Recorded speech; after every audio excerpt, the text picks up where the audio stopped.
भव सिंधु पार करो, भव सिंधु पार करो, त्रिविध ताप दूर करो, त्रिविध ताप दूर करो, हरि अनंत तमहरो, स्नेह चंद्रोदय करो, चिदाकाश रूप आप, प्रेम सागर भरो, भव सिंधु पार करो। खोलो हे स्वर्ग द्वार, अंतर मन मस्त तार, दर्शन दो ब्रह्म पार, करुणा कर बार हार, सकल सृष्टि आप तार, खोलो हे हृदय द्वार, भव सिंधु पार करो। कहे जगत दीन बंधु, करुणा के आप सिंधु, दयावंत आप रखा, भोग राग वेग पका, अगम खेल के खिलाड़ी, हे सदानंद सखा, अगम खेल के खिलाड़ी, हे सदानंद सखा, भव सिंधु पार करो, भव सिंधु पार करो। हे परमात्मा, आकुल व्याकुल हूं मैं, असंग हूं, वैरागी हूं, भूखे नंगे बालक की तरह अबोध आपके द्वार पर पड़ा हूं। हे महाराज, अंतरद्वार खोलिए, स्वर्ग द्वार खोलिए, महाराज खोलिए। कोटि कोटि जन्मों से मैं प्रतीक्षित हूं, अंतरद्वार खोलिए, स्वर्ग द्वार खोलिए, हृदय द्वार खोलिए।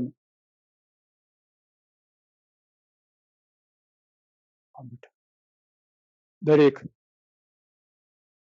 अंतरयात्री श्रद्धा और धीरज के साथ परमात्मा की निरंतर प्रार्थना करनी है बेटा, निरंतर प्रार्थना करनी है, अखंड प्रार्थना करनी है।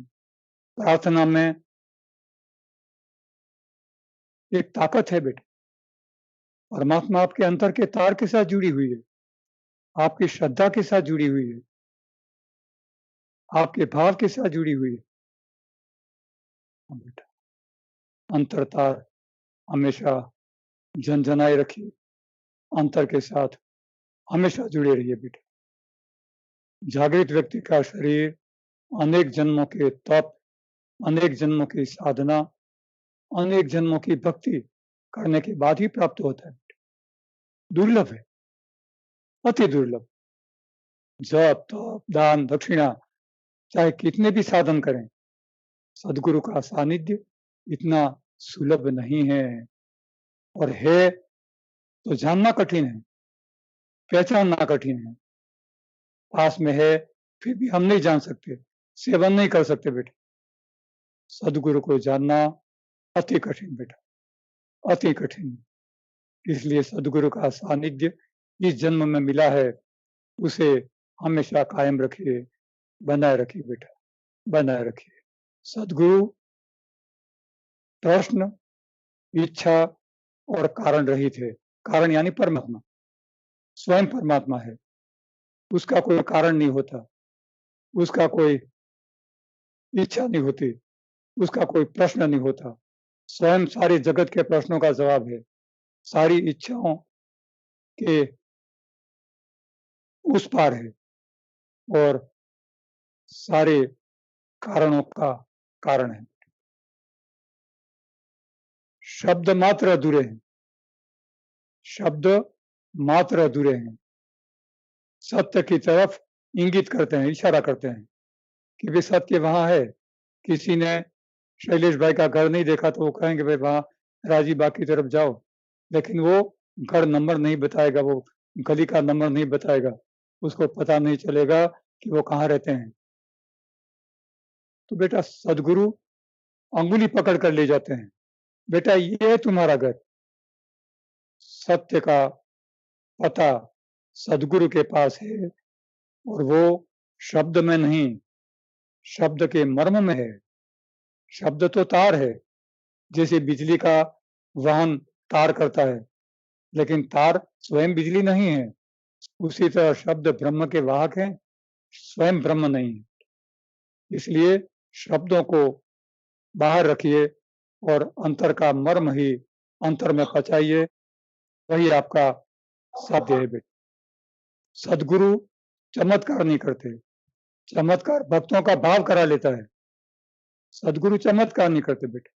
कोई माँ बाप अपने बच्चों को परिचय देते हैं तो कोई बन कर नहीं देते, वो तो मीट कर देते हैं। वो जैसे हैं हूबहू वैसे ही दिखते हैं। कभी ये नहीं बताते कि मैं तुमसे कुछ अलग और कुछ विशेष हूं। हाँ बेटा, सदगुरु सहजता की मूर्ति हैं। सदगुरु सहजता की मूर्ति हैं बेटा। सारे वेदांत शब्दों से नहीं समझे जाते। चाहे कितने ही वेदों का अध्ययन करो, वेदांत का अध्ययन करो, उपनिषदों का करो, पुराण का करो, वेदांत शब्दों से नहीं समझा जा सकता। उसको स्वयं अंगीकार करना पड़ता है। जब वो स्वयं वेदांत अंतर बन जाए तो सब समझ में आ जाता है। फिर समझने की जरूरत नहीं होती। और आदमी जब समझने के लिए निकलता है, कुछ समझ में नहीं आता, कुछ भी समझने नहीं आता, क्योंकि वो अति कठिन है, अति कठिन। परमात्मा आपके साथ है बेटा, आपके साथ है। कई बार मित्र लोग कह देते हैं, दादा आप एक से अधिक शब्दों का वाक्यों का उच्चारण क्यों करते हैं?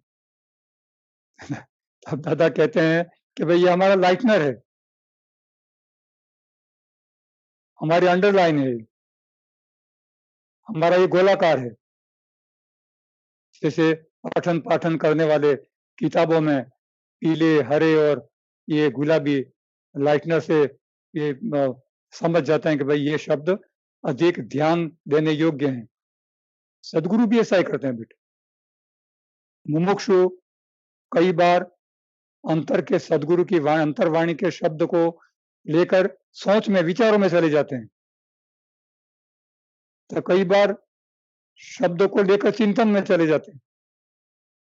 तो कई बार शब्दों को व्यवहार में ले आते हैं, किसी व्यवहारिक काम से भी बेध्यान रहते हैं। तो सदगुरु उनको ध्यान कराने के लिए, बेटा ये ध्यानार्ह चीज है, इस पर गौर करिए, ध्यान दीजिए, ये बहुत महत्व की चीज है। इस शब्द को चूकना नहीं है। चूक जाने पर हो सके शायद वो शब्द, वो अंतर्वाणी इस जन्म में कभी आपको सुनने न मिले। बेटा कितना दुर्लभ, कितना कठिन। इसलिए सदगुरु हमेशा मित्रों को सम्यक श्रवण से अंतर्वाणी देते हैं। सम्यक श्रवण, ध्यान से सुनिए बेटा, ध्यान से सुनिए। बेटा देखिए, हमें सुख दुख तो सहन करने हैं बेटा। संसार में सुख भी आएगा, दुख भी आएगा। दुख हम संवार लेते हैं और दुख को डिलीट कर देते हैं। दुख यानी ये रोग बीमारी वगैरह आदि व्याधि उपाधि ही नहीं, भवरोग, राग विषय वेग मोह माया, जन्म और मृत्यु भी, ये सब भवरोग हैं। इन सब से मुक्ति पाना है।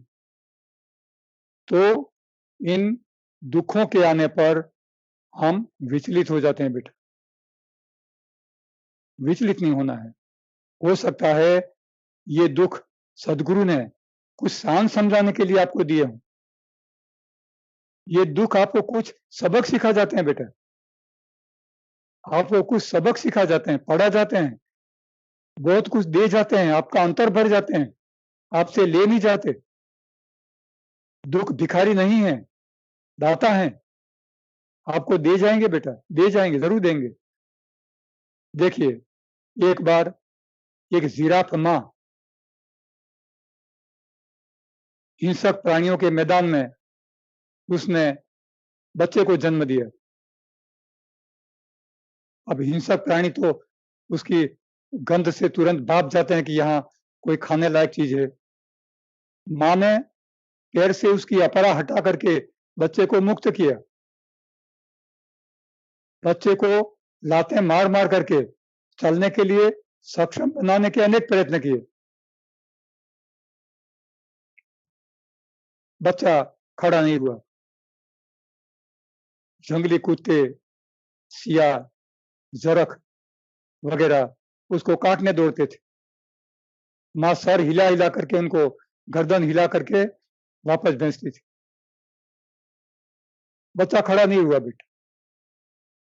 उसने मन ही मन कहा बच्चे को कि बेटा खड़ा हो जा, तुम्हारे और मेरे लिए यह मैदान सुरक्षित नहीं है, संध्या काल हो रही है, हमें सुरक्षित जगह पर पहुंच जाना चाहिए, और तुम तो मेरे बेटे हो, तुम्हें जन्म लेते ही चलने आना चाहिए। क्यों नहीं उठ रहे हो बेटा? क्यों उठ नहीं रहे हो? उठो, उठो, अभी हिंसक पशु आपको खा जाएंगे, मेरे पीछे पीछे आओ।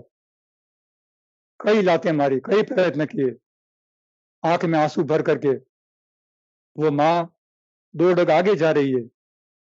देखिए बेटा, दुख को किस तरह से पचाया उसने।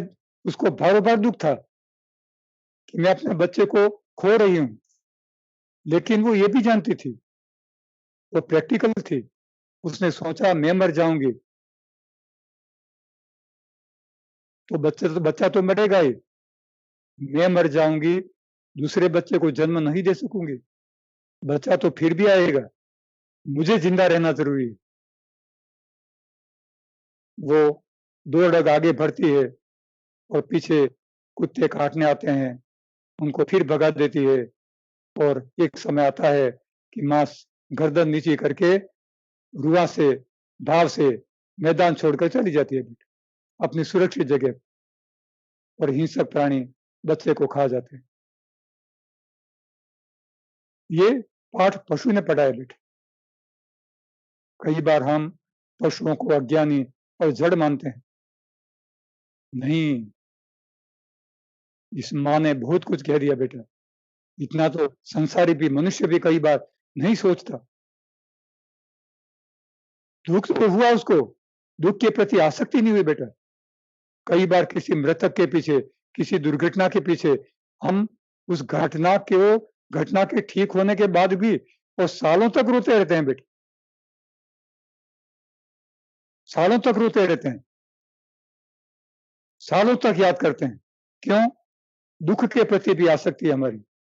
ना बेटा, गुजराती में कहावत है, दुख नो अवसर दाड़ा, समय जाने पर दुख भूल जाओगे बेटा, समय जाने दो। आसक्ति सुख की ही नहीं, दुख की भी होती है। इस जिराफ ने शिक्षा दे दी कि दुख के प्रति आसक्ति छोड़ो, दुख को भूल जाओ, दुख भी सुख बन जाएगा बेटा, दुख भी सुख बन जाएगा। हाँ बेटा, हाँ बेटा।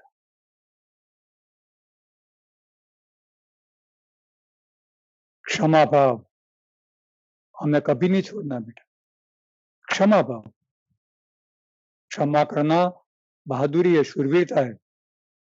क्षमा करना कमजोरी नहीं है, कायरता नहीं है।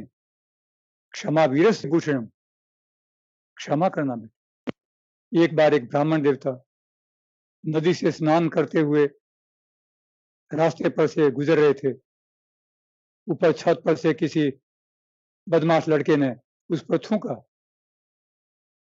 उन्होंने देखा कि भाई ये मैं थोड़ा अशुद्ध हो गया हूं, वापस स्नान करने के लिए गए।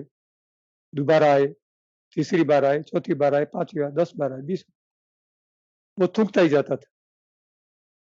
अंत में उसने देखा कि ये ब्राह्मण देवता किसी तरह थक ही नहीं रहे हैं, हर बार क्षमा भाव दे रहे हैं, हर बार क्षमा भाव। क्या वजह है इनकी इतनी धैर्य की? उसने नीचे आकर प्रणिपात किया उनको और पूछा कि महाराज, आप में ऐसी कौन सी शक्ति है कि आप मुझे इतनी बार माफ कर सकते हैं? उसने कहा, बेटे, क्षमा में अनंत शक्ति है, क्षमा भाव में अनंत शक्ति है।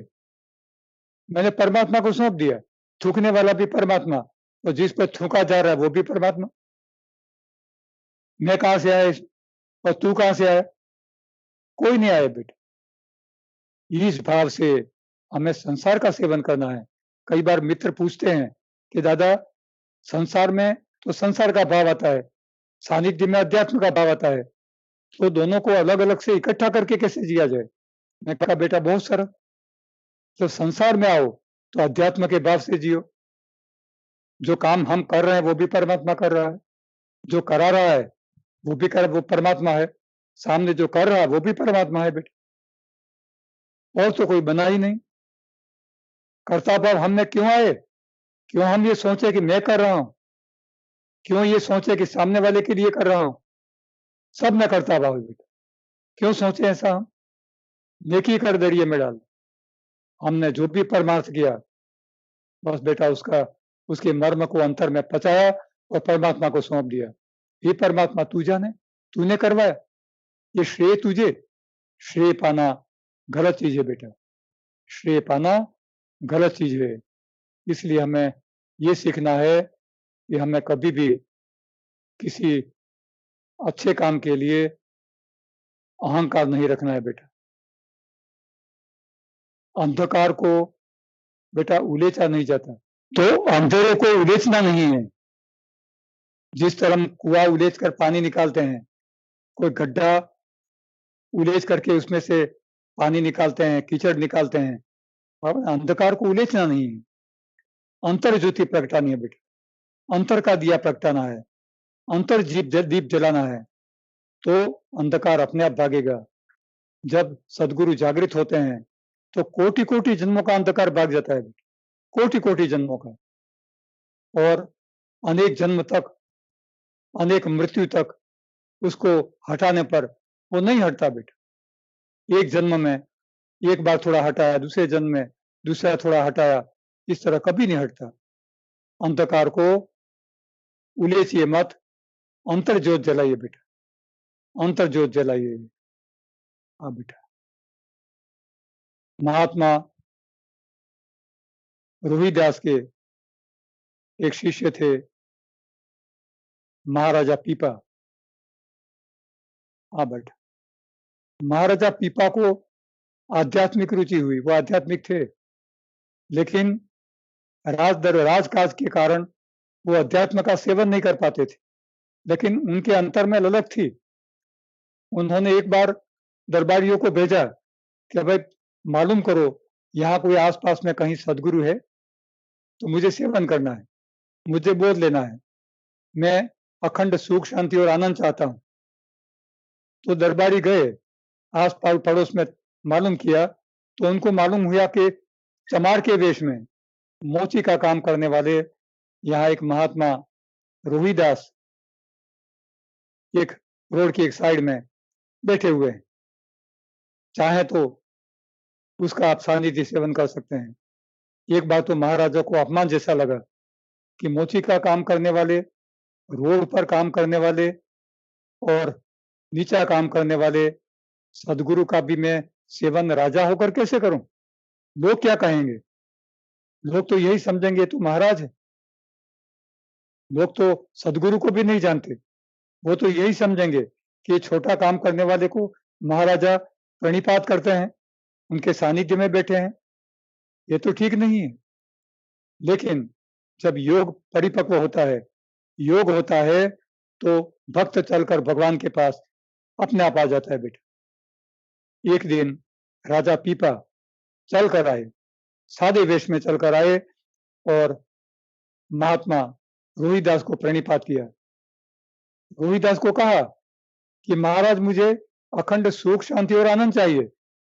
राजकाज तो है, बहुत है, सुख की कोई कमी नहीं है, सांसारिक सुख की, प्रभुत्व भी बहुत है, लेकिन मैं आध्यात्मिक सुख चाहता हूं।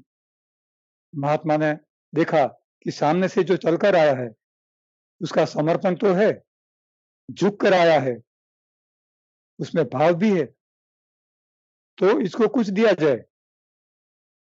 उन्होंने कहा बेटा हाथ लंबा करो।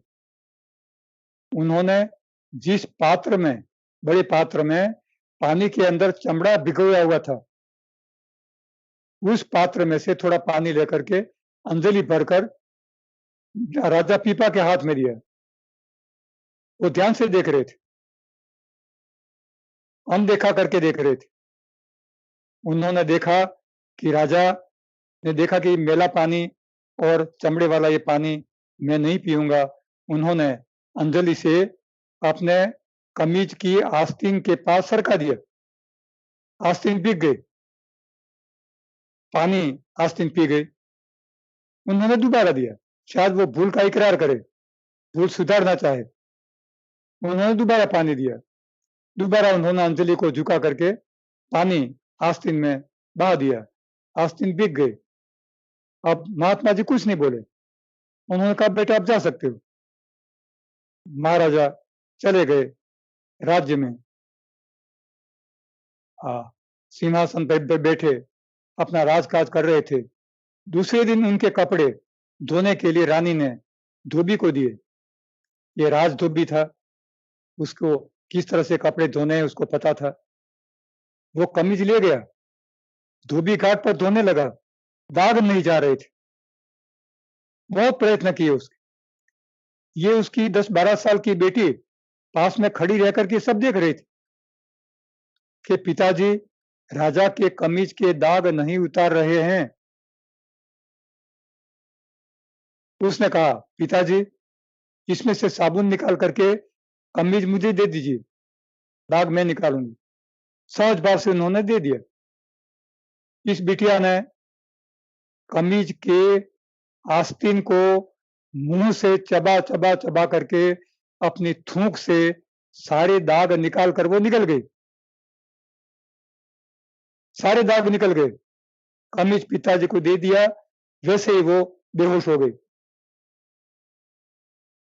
कुछ समय बाद जागती है तो वो बेटी नहीं रहती, महात्मा बन जाती है।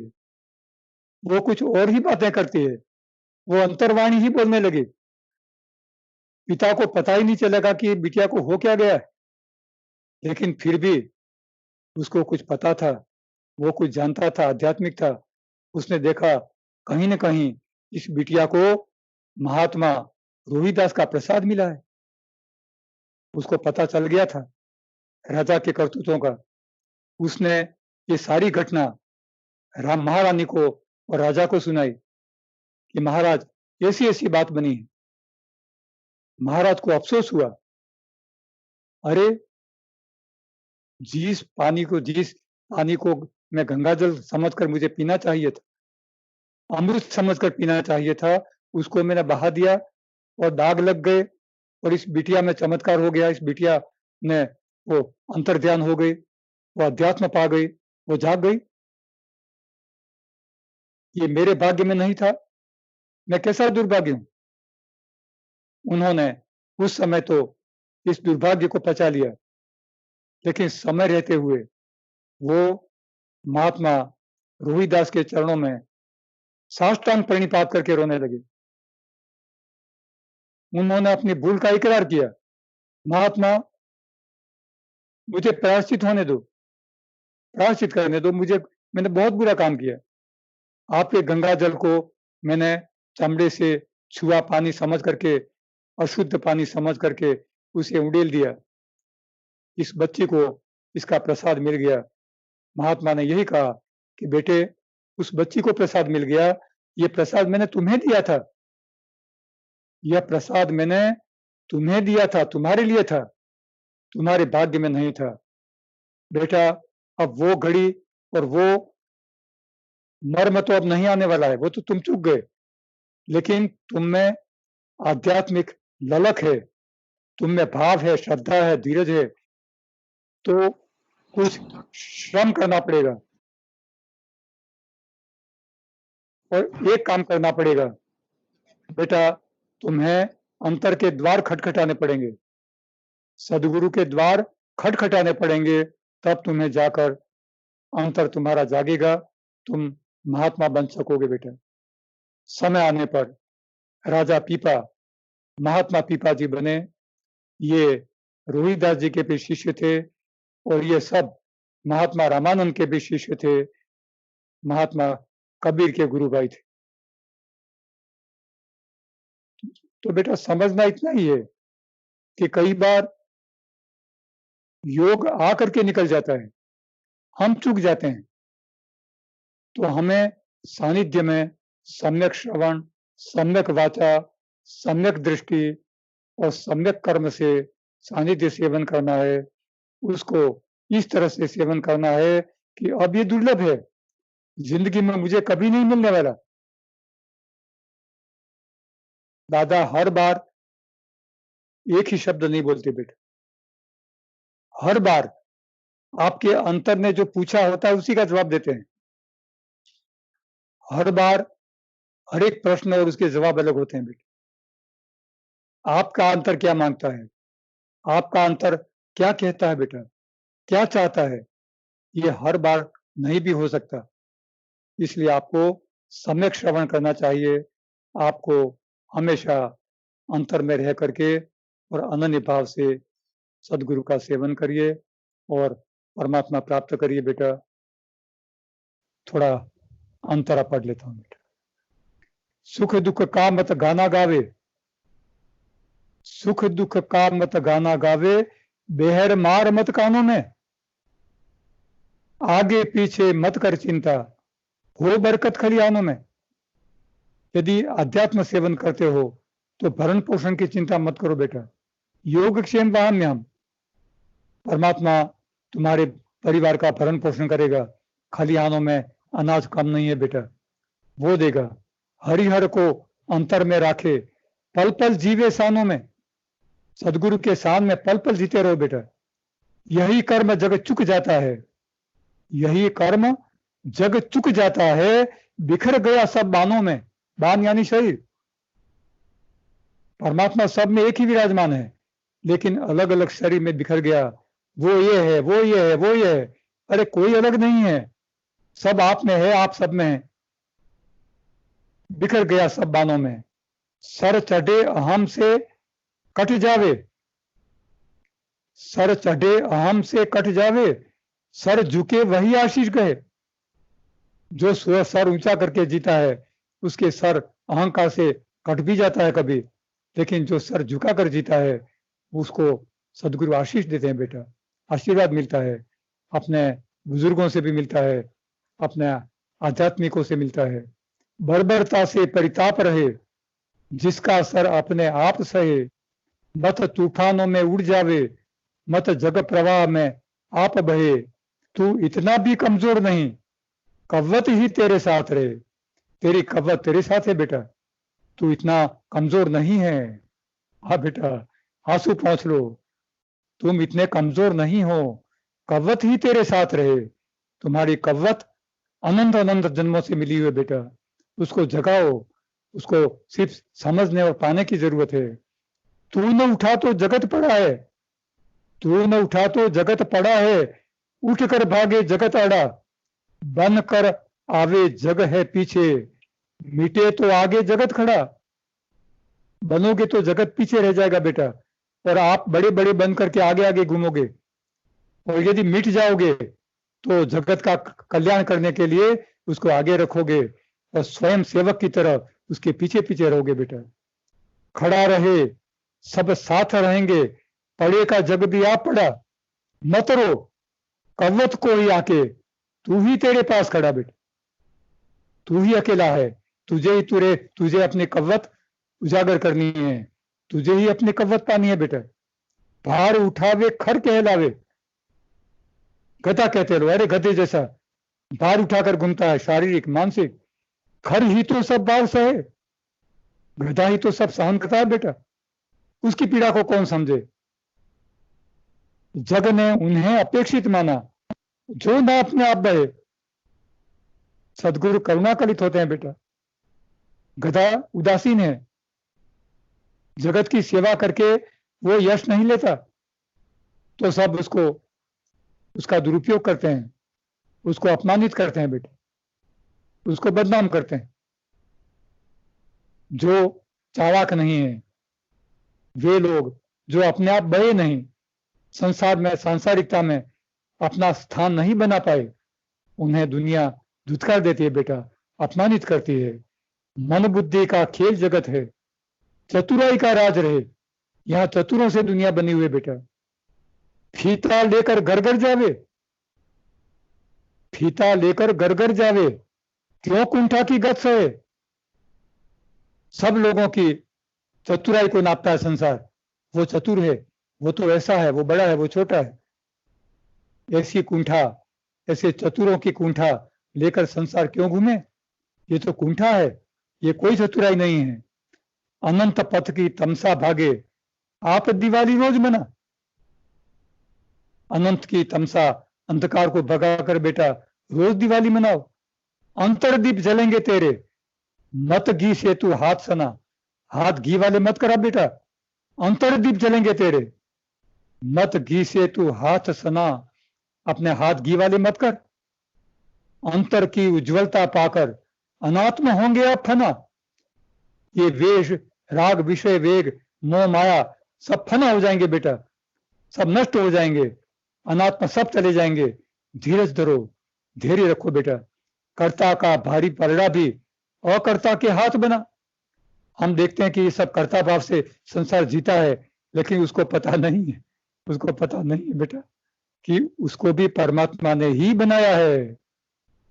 कर्ता भी अकर्ता से ही बना है, परमात्मा ने ही बनाया उसको, ये उसको नहीं पता।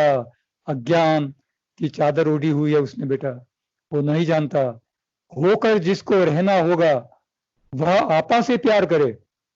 जिसको संसार में अध्यात्म से बनकर जीना है वो अपने आप से प्यार करे बेटा, कि कोई उससे प्यार करने वाला नहीं, किसी से प्यार ना करे, वो अपने आप से प्यार करे बेटा, परमात्मा से प्यार करे।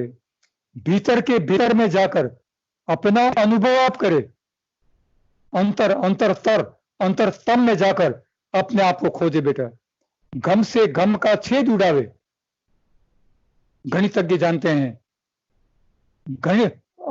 गम से गम को निकाल दो बेटा, दुख से दुख को निकाल दो, सुख से सुख को हटा दो। भावी को मत सोच बावरे, सुख दुख आत्मसात करे। सुख और दुख आत्मसात कर लो बेटा, पचा लो अंतर। सोच में सुख दुख मत समझो, सोच तो बुरी है, कभी आपको सुखी बनाएगी, कभी आपको दुखी बनाएगी, सोच ही बुरी है। कोलाहल सुनकर मत भागे, समाधान की राह दिखा। सरदारी सर पर मत रखे, मत कव्वत की राह दिखा। भूल कबूल करना कव्वत है, भूल कबूल करना ही कव्वत है। जग ने समझा भाग्य लिखा। बीच पड़ा द्वंद्व के जो भी, मिटा मिटा कर आप लिखा। जो द्वंद्व में पड़ा हुआ है, संसार के द्वैत में पड़ा हुआ है बेटा, उसने कई जन्मों में कई बार लिखा, कई बार मिटाया, कई बार लिखा, कई बार मिटाया, और अवाच्य रहकर वो जीवन जी रहा। उसने एक बार सानिध्य में पूरी तरह कभी नहीं मिटाया बेटा, मिटा उसको। तीर्थ तीर्थ कहीं न जावे, कहीं न कोई तीर्थ पाया। सब तीर्थ हैं तेरी प्रतिकृति, आपा तीर्थ तेरी काया। देह मंदिर बेटा, देह मंदिर बनाओ, अपना शरीर ही मंदिर है। तीर्थ करने कहाँ जाए? जब तू पावे अंतर्दृष्टि, जाने सब हरिहर की माया।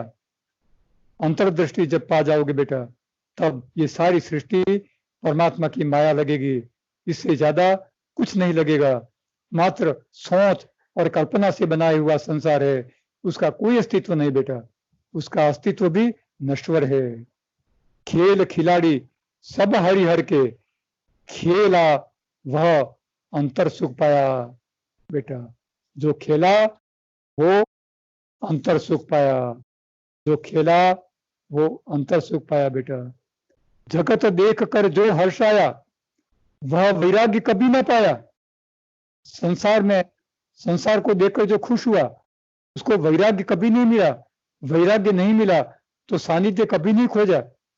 जग में तेरा कोई न संगी, तू ही अपने आप पर आया, तू अपने आप से भी पर आया बेटा। राग विराग से ऊपर उठकर जब तूने हरिहर को पाया, तब जागेगी अलख फकीरी, तूने दिव्य पदार्थ पाया। अलग फकीरी को जगाओ बेटा, मस्ती से रहो। ममता को मत दाना डाले, तेरा ना कोई अपना जाने। मत शतरंज खेल अपनों से, तू हारेगा इतना जाने। जग से हारा अलख ही ढूंढे, बिना आसरे तपना जाने। अपने पैरों से उठ करके अपनी कव्वत पाना जाने। बेटा अपनी कव्वत पाना है, अपने पैरों से उठो। तू ना बच्चा, तू ना बूढ़ा, तू है अलख सिपाही तेरा।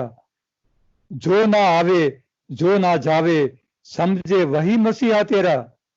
सदगुरु ही तेरा मसीहा बेटा। क्या इतराना, क्या घबराना, जग छोड़ा फिर तू ना तेरा। अनंत ईश्वर तेरा संगी, क्यों अनजाने तूने तेरा। तेरा क्यों पुकारा क्यों, अंतर में पाना है बेटा। अंतर में अपनी मौन भाषा समझ लेता है वो, उसको जोर जोर से पुकारना वाजिब नहीं है। अपना हाल सुनाकर कोई दूजे को दुख क्यों देवे। अपनी ही मस्ती में रहकर दूजे का दुख ना लेवे। जो प्रारब्ध लिखा है उसको भोग भोग नैया सेवे। अपने अंतर में जावे तो पल पल अमृत को सेवे। वही चला बन बीहड़ कंटक, वही चला तू ठोकर खाने। बार बार ना कहने पर भी ना समझा तू हरि की शाने। भार उठाकर भागा जगती, चित्त हुआ तू चारों खाने। बेटा क्यों भार उठाकर भागे। अंतर कूप भरा अमृत का, संगत में तू पीना जाने। कोटि जन्म की तमसा भागे, एक उजाला आप करे। क्षण भंगुर इस तन के खातिर, बार बार मत आप मरे। मत माया की जाल बिछावे, मत विषयों का व्याप धरे। परमारथ के लिए ललक, तेरे अंतर में घात करे बेटा। कंटकों के रास्ते चल कर समझ, अमृत ही पावे। जात अपनी नाप कर, फिर भात अपने मत पकावे। डाल दाने खप्परों में, जाके घर घर दे न पावे। कोई समझे कि मैंने जिंदगी भर भीख मांगी है, तो मैं भीख देने वाले को भीख वापस दे आऊं। बेटा वो कभी भीख घर घर जाकर वापस दे सकेगा। जो मर्म जिस हेतु से स्थापित हो गया वो हो गया बेटा। जो दाना भीख बन गया सो बन गया। वो दाना भीख से बाहर नहीं निकल सकता। जगत भिखारी है तो है, हमें उससे ऊपर जाना है बेटा। उसको मार्जन नहीं करना है, भीख का मार्जन नहीं करना है, उससे ऊपर उठना है। शान में समझे ढिंडोरा, पीठ मत जग को बतावे। रिस कर गया सो रिस गया जल, रिस गया सो रिस गया जल। नए मटके से पानी जो जर गया तो बेटा जर गया। सानिध्य से जो उठकर चला गया तो चला गया। डाल मत घट में दोबारा। मटकी से रिसा हुआ पानी बेटा वापस मटके में मत डालो। एक बार हमारे सदगुरु के पास एक मित्र आए, उन्होंने कहा दादा 1 करोड़ की थैली चाहिए, नहीं मिलेगी तो मैं कल से नहीं आऊंगा। नहीं आए, वो कभी नहीं आए बेटा। सदगुरु ने कहा बेटा करोड़ की थैली से ऊपर दूंगा मैं, करोड़ तो मिलेगा ही समय पकने पर, उससे भी ऊपर का दूंगा मैं, जो तुझे कभी कोई नहीं दे सकेगा। बेटा नहीं समझा वो। रिस गया जो रिस गया जल, डाल मत घट में दोबारा। मत करे उस पर भरोसा, छोड़कर पकड़े दोबारा। जात से विचलित हुआ, भागा न आया फिर दोबारा। कर्म से मत जात नापे, जात से फीता दोबारा। बेटा सांसारिक फुटपट्टी से अंतर नहीं नापा जा सकता, उसी तरह बेटा सांसारिक फुटपट्टी से अध्यात्म नापने का फीता, फुटपट्टी, उसकी पट्टी, पैमाना, वो भी नहीं नापा जा सकता। चिदाकाश है बेटा।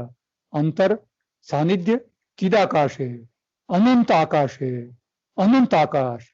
वो किसी जागतिक वस्तु से, जागतिक कर्म से, जागतिक क्रिया से, साधन से, शब्दों से वो कभी नापा नहीं जा सकता बेटा, कभी नापा नहीं जा सकता। उसको क्यों नापे, क्यों नापे। खुद नप जाना है और साष्टांग परमात्मा के सानिध्य में समर्पित होना है, उसके चरणों में शरण पाना है और बेटा जाग जाना है, जाग जाना है बेटा। बस आज इतना ही। हाँ बेटा।